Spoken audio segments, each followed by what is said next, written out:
How do everyone, and welcome back to Royville in 4-color one-shot. My name is Stefan, and without further ado, let's get into the issue. This one is a good one. What I have for you today is Justice League Dark, Volume 2, Number 7. And I'm really liking that horror cover. All right. Who dares defy the other kind? And let me tell you, the dream team is back. We've got Tinian, we've got Bruno, we've got Fernandez, and we've got Anderson all in this issue, and they are killing it on this one. No pun intended. This one was really well framed. It was kind of like a Tales from the Crypt / Twilight Zone. It starts with Langstrom, Man-Bat, typing up his notes for some stories of things that the Justice League Dark characters have been doing in the war against the other kind. And it appears that they're just getting there too late. They're showing up and things have already happened. They're just kind of cleaning up, picking up the pieces. And then we go into a series of stories, little one-shot vignettes of things that have been going on during the start of this war. The first one we go to, and like I said, it's really cool because it's kind of framed like Langstrom's kind of the crypt keeper. He's talking to someone, he's talking to the audience, it appears, and it was really fun. So the first place we go is Washington, D.C., to a nightclub that caters to the rich and powerful called Morning Star. Yeah. So it starts with a man, going into the club and saying, I don't want this to get out. And the demon, saying, oh, we're really discreet, so don't worry about it.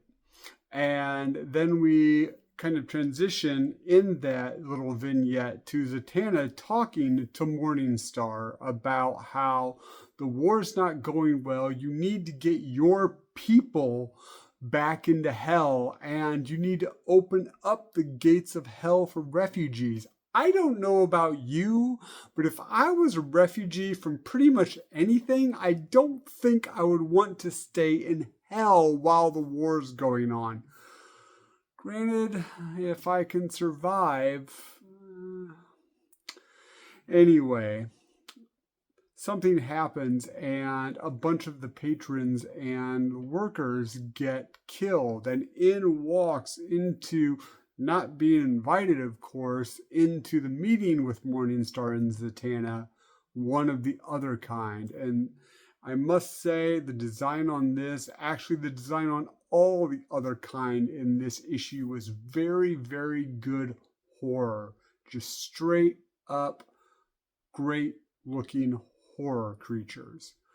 So she says, I'm going to go get help. I'll be back. And then there's a very short confrontation between Morningstar and the other kind, where Morningstar says, hey, we can make a deal. That's what we do. What? You don't want to make a deal? Well, haha, here's all the demons to destroy you. And he opens up the gates of hell for his army to come in. And there's no one, as this weird sort of mucus water just flows out, destroying everything. And the other kind says, was already there. Did hell first. Did the other kind destroy all of hell? Is Morningstar permanently destroyed? We don't know. And then it flips to the next story that the Crypt Keeper Langstrom is telling us.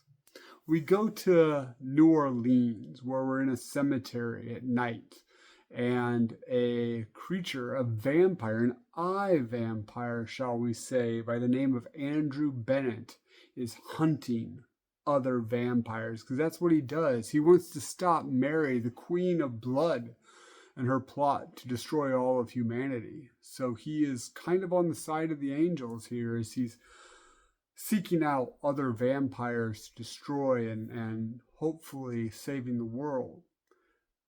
However, he runs into Bobo, Detective Chimp, and Swamp Thing.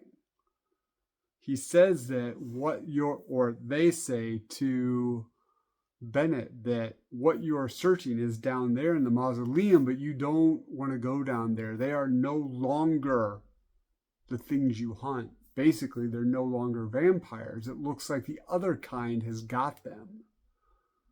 Well, Bennett knows that he is focused on his mission and these individuals are not going to dissuade him, so he charges through them down into the mausoleum, wanting to destroy all the vampires down there. But what he sees is a horror-esque version of those monsters that are kind of congealed and stuck together, screaming for him to join them. And for the first time, maybe since the vampire has been dead, he knows fear. And before he even understands what's happening, he is screaming out of the mausoleum in some kind of vampiric mist ghost form. But the other kind have gotten into his head. Is he going to be able to actually get away from them, or will it consume him from the inside?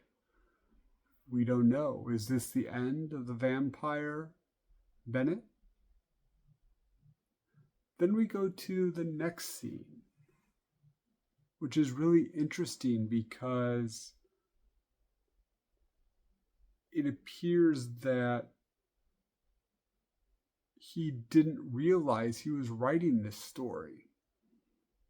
He knew about what happened, but he didn't think he'd written it yet.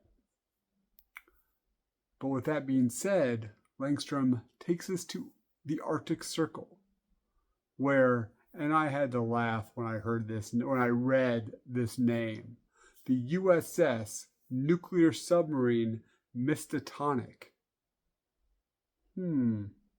Interesting city, interesting town that ship is named after.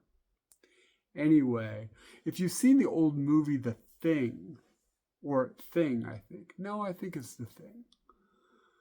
You'll kind of understand this story. Basically, this thing gets on, no pun intended, gets onto this nuclear submarine and kills everyone, eats the meat from inside the bodies. Wow. Well, they call for help, but they say that do not send anyone.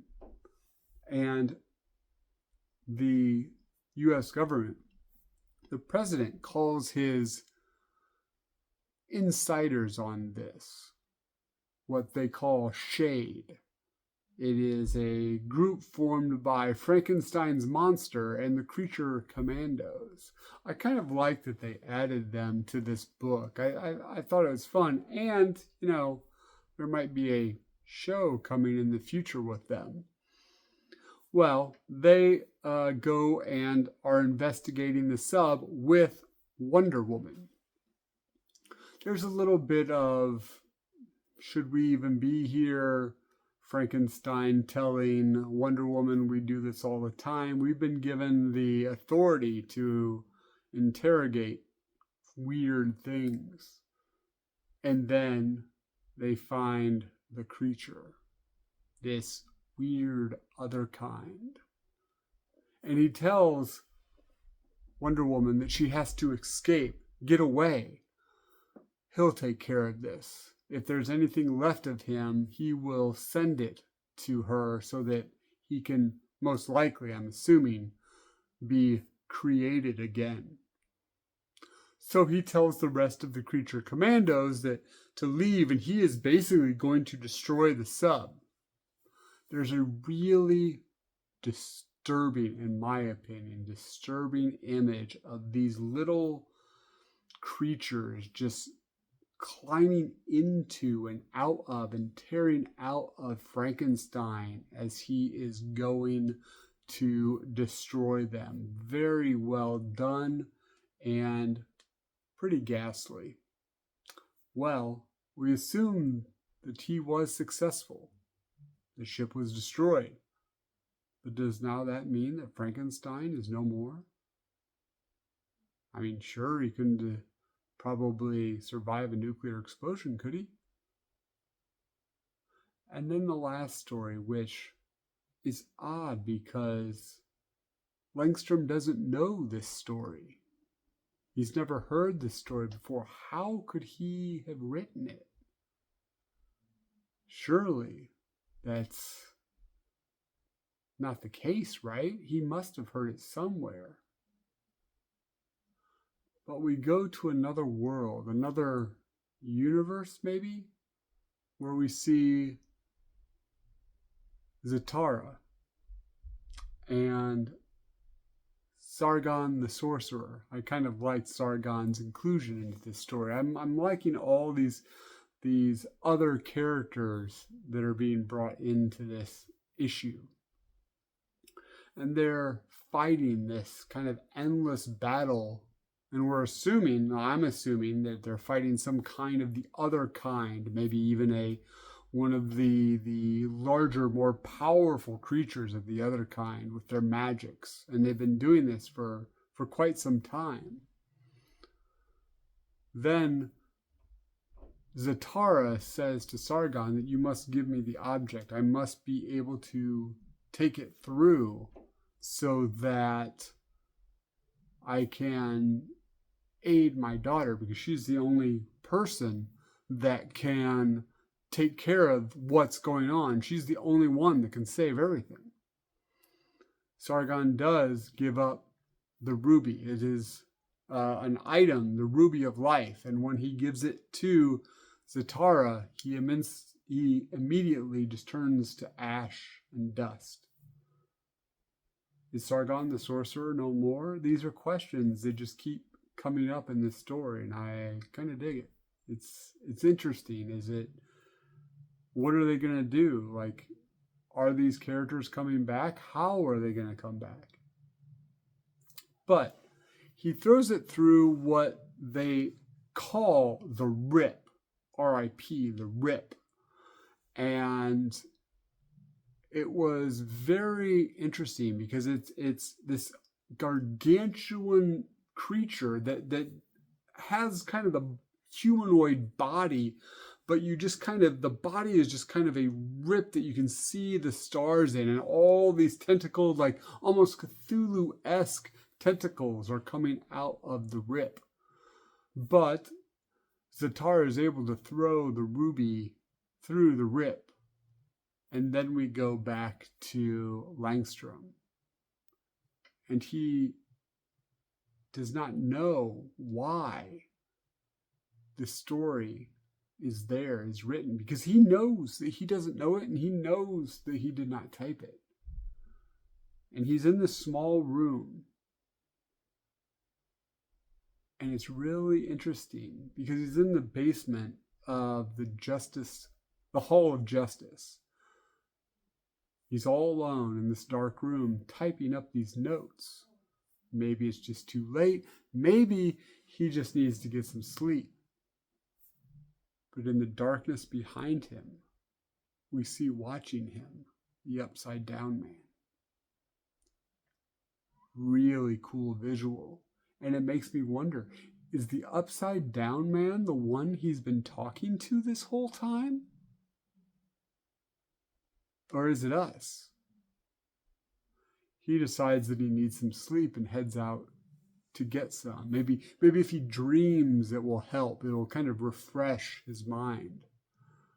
And as he closes the door and turns off the lights, it's all dark in this room, and we hear clack, clack, clack, clack, clack, clack. As if the person that's still in the room is typing up the stories.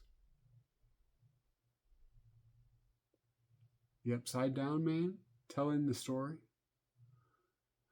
Also interesting is that they had a discussion, Frankenstein and Wonder Woman, about how stories are power. And the ones with the most power are the ones whispered in the dark. The ones most powerful are the ones whispered in the dark. Clack, clack. Clack, clack, clack. I hope you guys enjoyed this issue. I know I really did. I love that the Dream Team's back, and they were on all cylinders on this one. Sorry this one's a little long. If you like the video, please subscribe, leave a comment, and hit the notification bell, and please like the video. And I just want to know if you heard a story whispered in the dark. Would it shake you? Keep reading, everyone. See you next time.